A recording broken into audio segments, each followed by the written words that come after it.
nakaporma ng buo ng pero nauna yung pulis. Tapos pa namin. Like,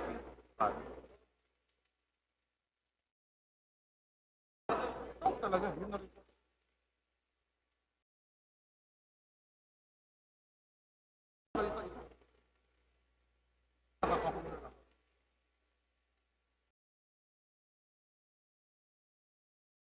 Gusto nila ang plano nila, gagawa sila ng pay. Tapos magkakapit. No, para makuha. Kaya magiging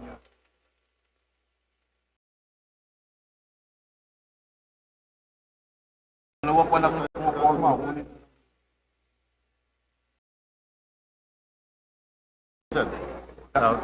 Okay, gagaling sa Freedom Park natin.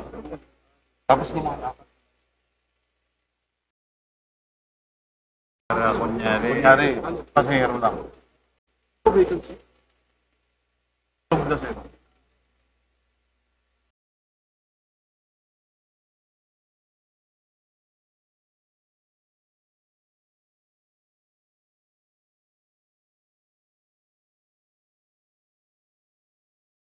Hindi nga kami nakakabit.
Tama ko yun.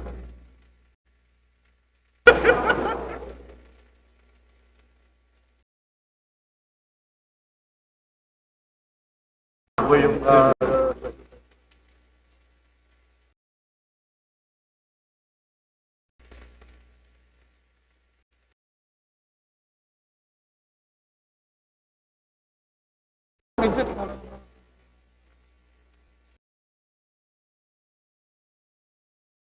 ano, di mo patuloy-tuloy. Lagi kami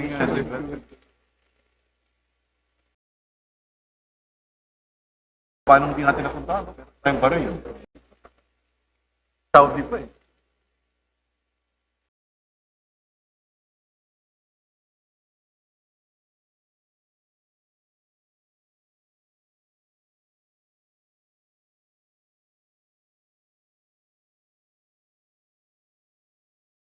Maraming changes sir. Maraming factors.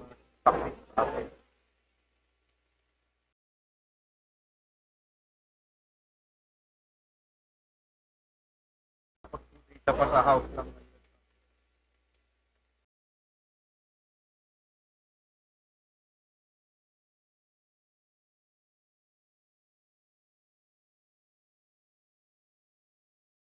Sorry.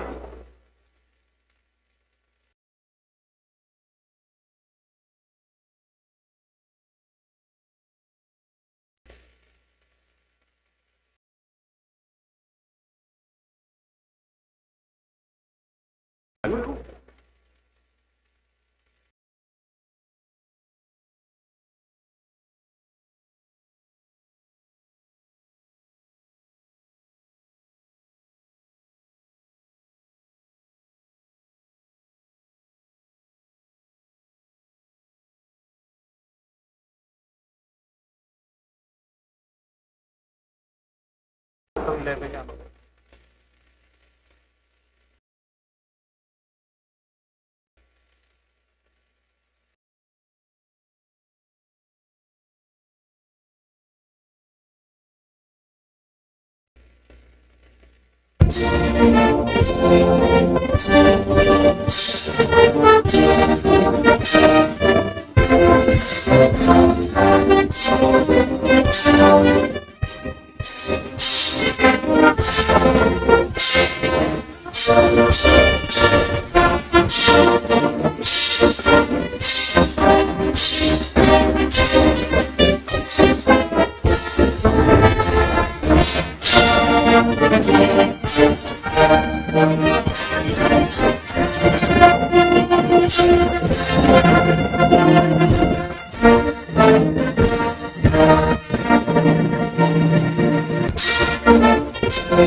Ladies and gentlemen,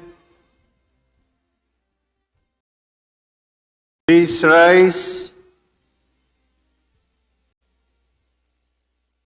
Welcome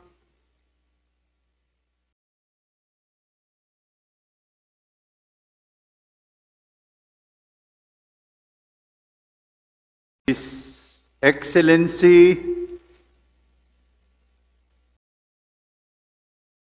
Kishida Fumio, Prime Minister of Japan, accompanied by the Senate President Honorable Juan Miguel F. Zubiri and the Speaker of the House of Representatives, Honorable Ferdinand Martin G. Romualdez.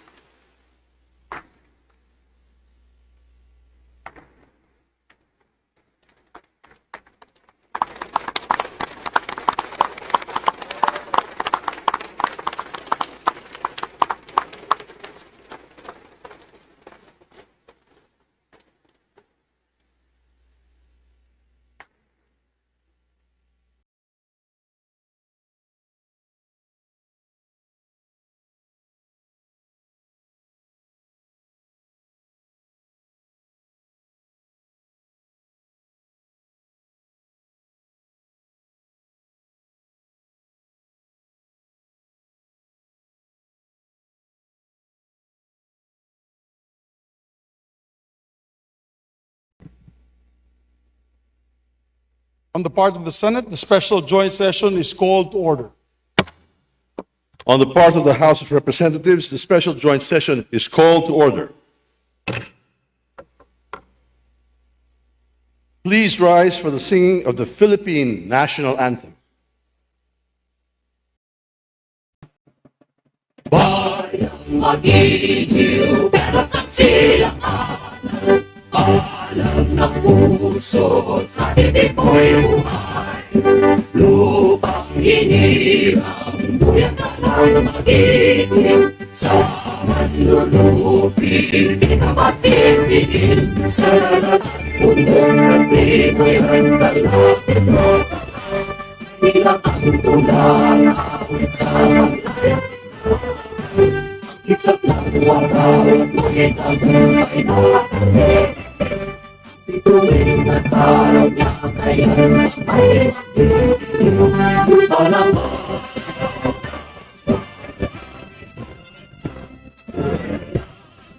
sa ating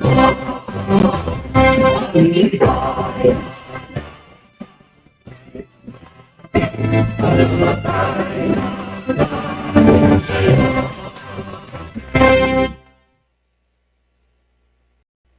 Please remain standing for a minute of silent prayer.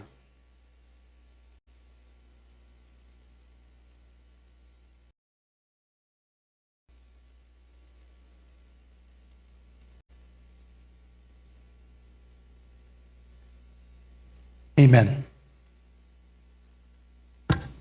The honorable members of the Congress of the Philippines, ladies and gentlemen, His Excellency Kishida Fumio, Prime Minister of Japan.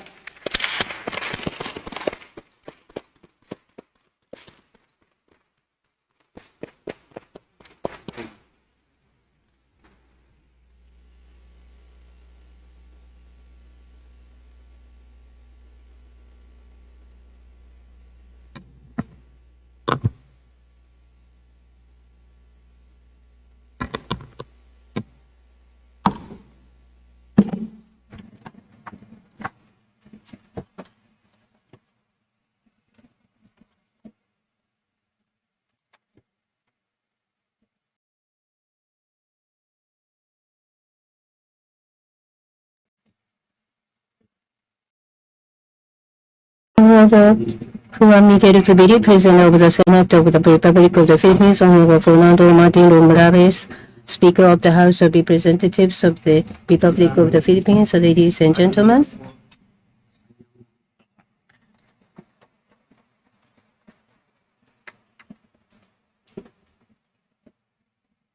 The Philippines, with the second largest population among ASEAN countries and more than 300,000 citizens living in Japan, is an irreplaceable partner for Japan. I'm honored to have the opportunity to be the first Japanese Prime Minister to speak here at the Congress of the Philippines, which has a long tradition. In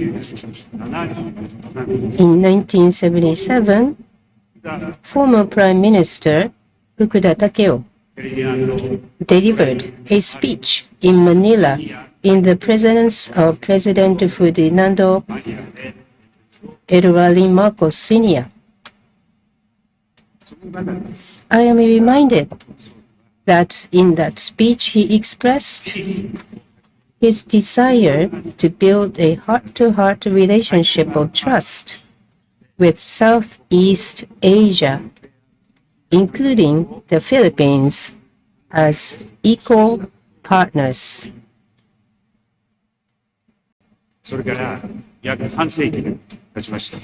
About a half-century has passed since then. Exchanges between our two countries have deepened, and today the relationship between Japan and the Philippines is stronger than ever. Looking back over the long history of our bilateral relationship, it has not always been smooth sailing. We cannot forget the endeavor of our predecessors based on the spirit of tolerance, including the pardon of Japanese war criminals by President Kirino in 1953, which paved the way for our two countries to overcome difficult times and build a friendly relationship we enjoy today. Today, Japan-Philippine relationship have reached the point of being called a golden age. This year also marks the 50th anniversary of the friendship and cooperation between Japan and ASEAN. And in December, we will host a commemorative summit meeting in Tokyo.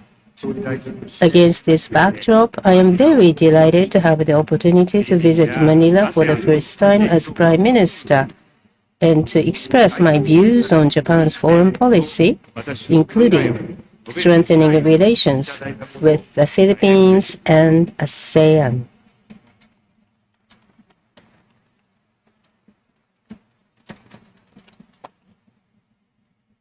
Ladies and gentlemen, the international community is currently at a historic turning point, and the international order, based on the rule of law that we have taken for granted, is under serious threat.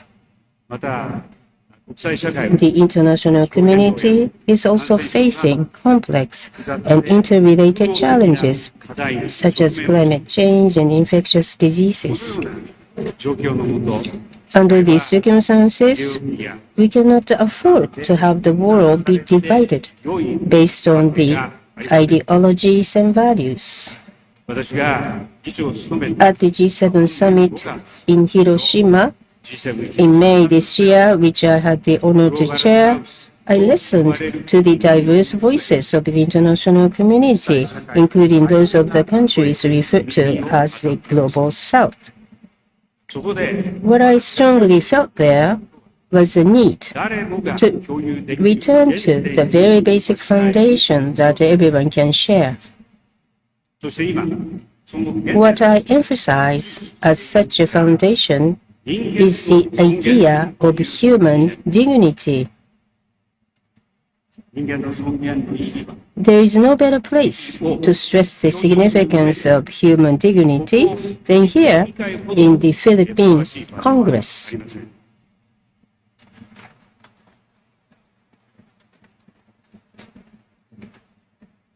The Constitution of the Philippines stipulates that the Congress shall give highest priority to protecting and enhancing the rights of all people to human dignity.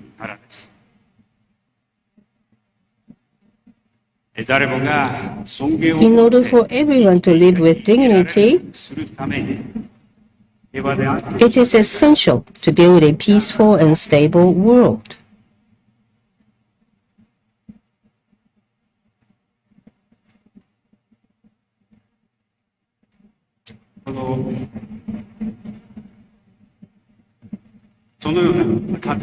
From this standpoint, I confirmed with President Marcos during his visit to Japan in February that we would work together to maintain and strengthen the free and open international order based on the rule of law.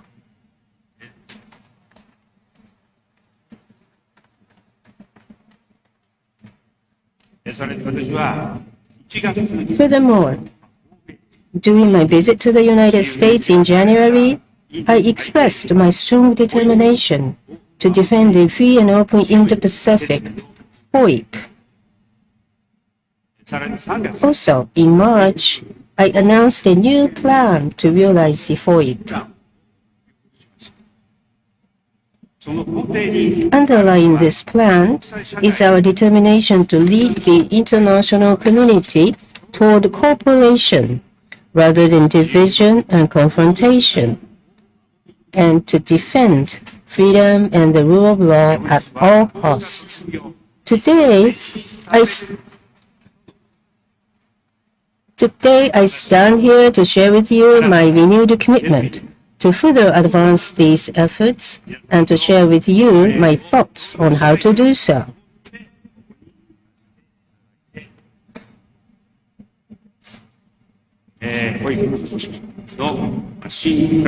There are 4 pillars in the new FOIP plan. The first of these pillars is to uphold the principles for peace and rules for prosperity. This is the idea of building peace by confirming and promoting the basic principles that the international community should uphold. For example, stability in the Mindanao region is linked to peace and prosperity in the Indo-Pacific.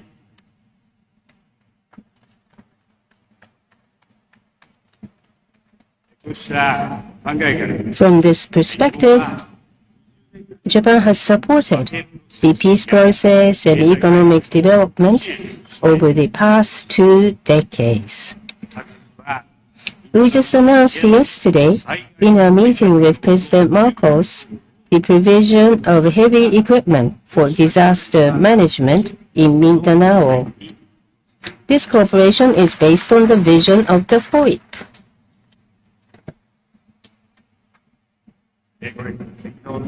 Ladies and gentlemen, 50 years ago, Japan has initiated a dialogue with ASEAN ahead of the rest of the world.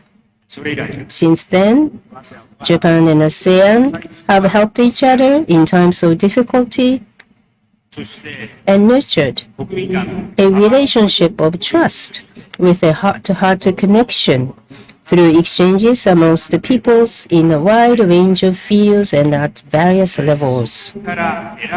One of the lessons learned from this experience is the second pillar of the new FOIP plan, addressing challenges in an Indo-Pacific way. This is the idea of addressing global challenges in a realistic and practical manner, and enhancing resilience and sustainability of each country as an equal partner. For example, COVID-19 expanded divisions and disparities in the international community. It is evident that the world as a whole must respond to international health challenges. Japan will support the ASEAN Center for Emerging Diseases and Public Health Emergencies to develop as a regional center of excellence. Japan will also promote the third pillar of the new FOIP plan, which is to strengthen multi-layered connectivity. Needless to say, ASEAN is one of the priority regions in overcoming vulnerabilities by strengthening the linkages among countries. Japan will promote cooperation in line with our ASEAN outlook on the Indo-Pacific (AOIP), which resonates with the FOIP. We will work with ASEAN to ensure that many countries support and cooperate for the principles and activities set forth in the AOIP, such as openness, transparency, inclusiveness, and a rules-based framework. In the G7 Hiroshima Leaders Communique, Japan led the way in strongly articulating our commitment to strengthen coordination with ASEAN, to support ASEAN centrality and unity, and to promote cooperation in line with the AOIP. In March, Japan announced a new contribution of $100 million to the Japan-ASEAN Integration Fund. In addition, in September, Japan launched the Japan-ASEAN Comprehensive Connectivity Initiative to strengthen connectivity in both tangible and intangible fronts.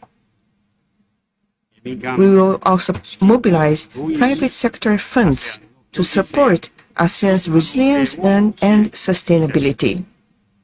In the commemorative summit meeting in December, we will jointly formulate a vision to create a new era of sustainable and prosperous development together, while building trust for the next generation. Ladies and gentlemen, Japan and the Philippines have strengthened their relationship at all levels in recent years. In 2016, which marked the 60th anniversary of a normalization of diplomatic relations, then Their Majesties Emperor and Empress of Japan visited the Philippines, and in February this year, President Marcos, together with President of the Senate Zubiri and Speaker of the House of Representatives Romualdez, visited Japan. In addition, various exchanges and cooperation between the two countries are underway, such as visit of members of the Japan-Philippines Parliamentarians Friendship League to the Senate and the House of Representatives of the Philippines this summer.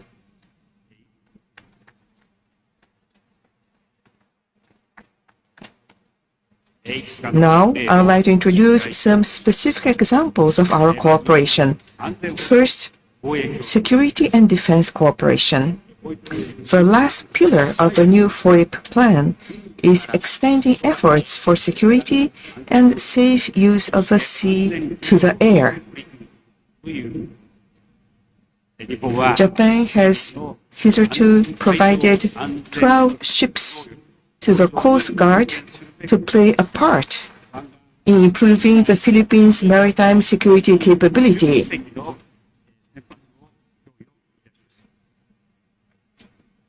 Furthermore, a Japanese firm delivered a warning and control radar to the Philippine Air Force last month in order to improve air domain awareness.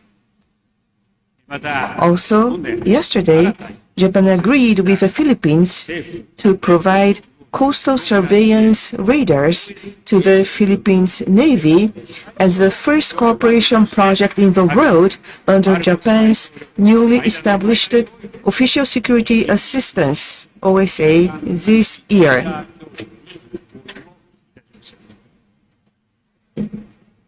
Japan will continue to contribute to the enhancement of the Philippines' security capabilities, thereby contributing to regional peace and stability.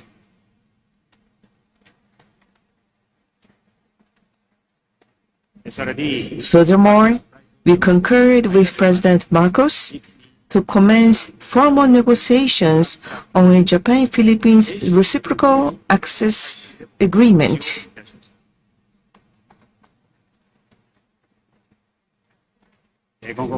Japan intends to further deepen strategic cooperation with the Philippines in the future.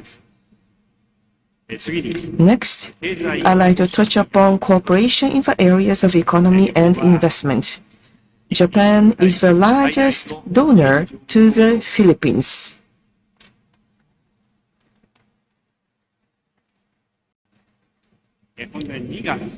Through the 600 billion yen public-private assistance announced in February, which runs through March next year, we will continue to support economic and social development in line with President Marcos' Build Better More program.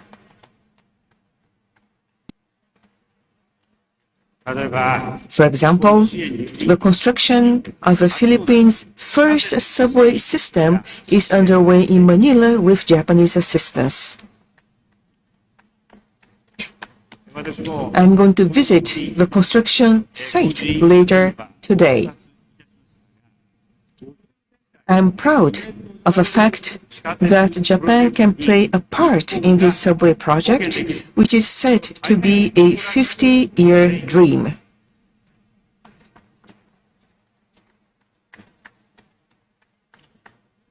Furthermore, Japan is one of the largest investors in the Philippines on a private sector basis. Public-private partnerships and investments in companies that contribute to decarbonization are also underway. The public and private sectors are eagerly working together to support the economic growth of the Philippines. We welcome the signing of a memorandum of cooperation in the field of tourism. We hope that through efforts such as the FIBA Basketball World Cup co-hosted by Japan, the Philippines, and Indonesia this year, our golden friendship will lead to the next generation. Japan and the Philippines have also deepened coordination in addressing global issues. As a native of Hiroshima, nuclear disarmament is my life work. I will continue to promote realistic and practical efforts toward a world without nuclear weapons. With this in mind, I am pleased that in September we were able to co-host the commemorative high-level event on a fissile material cut-off treaty FMCT with Foreign Minister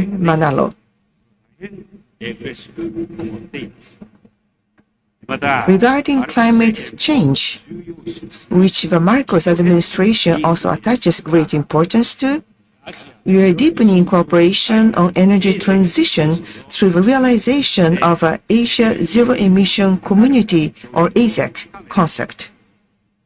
In December, we will hold the ASEC Summit meeting and will work with participating countries to pursue the common goal of net zero via various pathways for energy transitions according to each country's circumstance. Lastly, I'd like to offer a few words about the cooperation among Japan, the Philippines, and the United States in order to maintain and strengthen a free and open international order based on the rule of law. Multi-layered cooperation among allies and like-minded countries is crucial. In September, President Marcos, U.S. Vice President Harris, and I exchanged views for the first time and confirmed to enhance cooperation.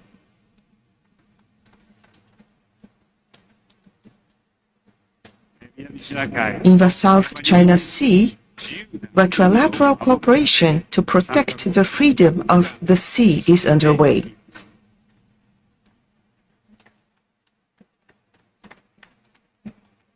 In addition to the participation of Japan's self-defense forces in the joint U.S.-Philippines exercises held last month, the first joint exercise by the Coast Guard agencies of the three countries was held in June this year.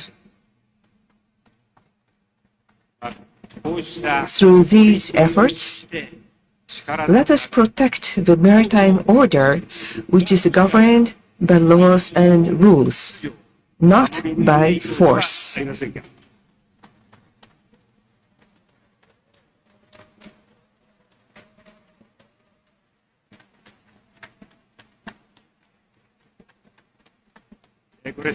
Ladies and gentlemen, as I have mentioned, the relationship between Japan and the Philippines has made great strides over the past half-century.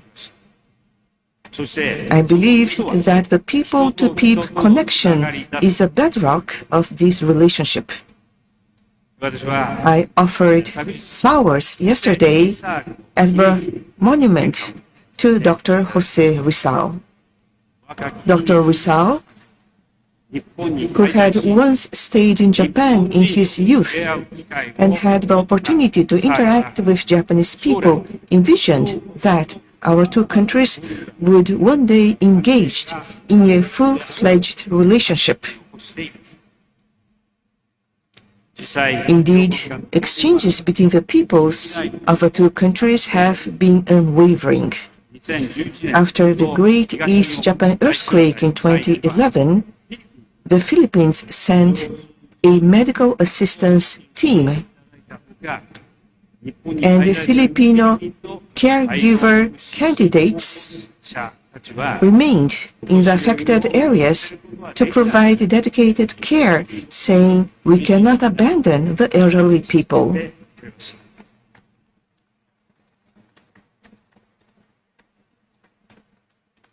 In return, when Typhoon Yolanda struck in 2013, Japanese people from the disaster-stricken area of Tohoku went to the Philippines to assist in the recovery and reconstruction efforts. This kind of relationship is what former Prime Minister of Japan, Fukuda, articulated, a heart-to-heart relationship. I believe that it is the responsibility of those living in the present to take the heart-to-heart ties established by our predecessors to new heights and pass them on to the next generation.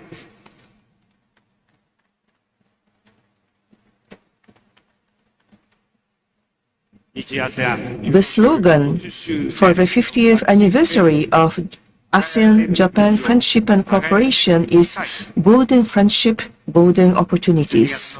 At the ASEAN-Japan Commemorative Summit meeting in December, I hope to work with President Marcos and other ASEAN leaders to ensure that the golden friendship between Japan and ASEAN will be a golden opportunity that leads to the next generation. To friends of the Philippines and ladies and gentlemen, in conclusion, I would like to express my deepest gratitude for the warm hospitality upon my visit to the Philippines. I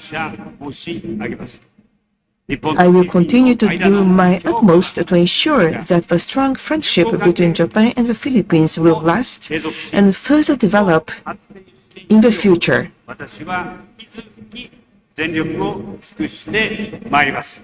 Thank you very much for your time today.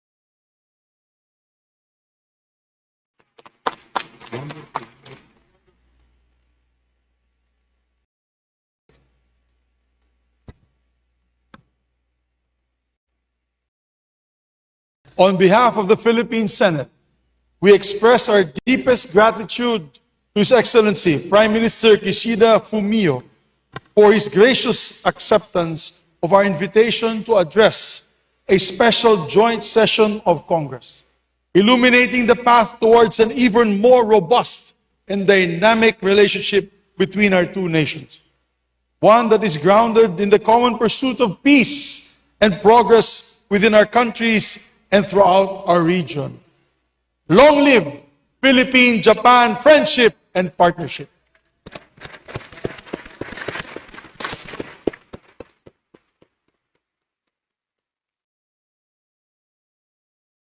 In the spirit of unity and partnership, we extend our sincere and heartfelt appreciation to His Excellency Prime Minister Kishida Fumio with reverence and hope for our shared future.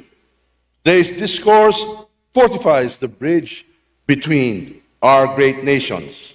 Maraming salamat at mabuhay tayong lahat.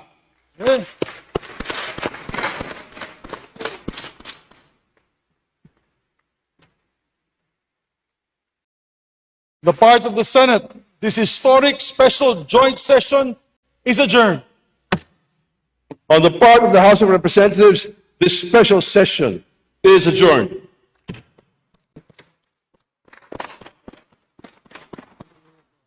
Wonderful.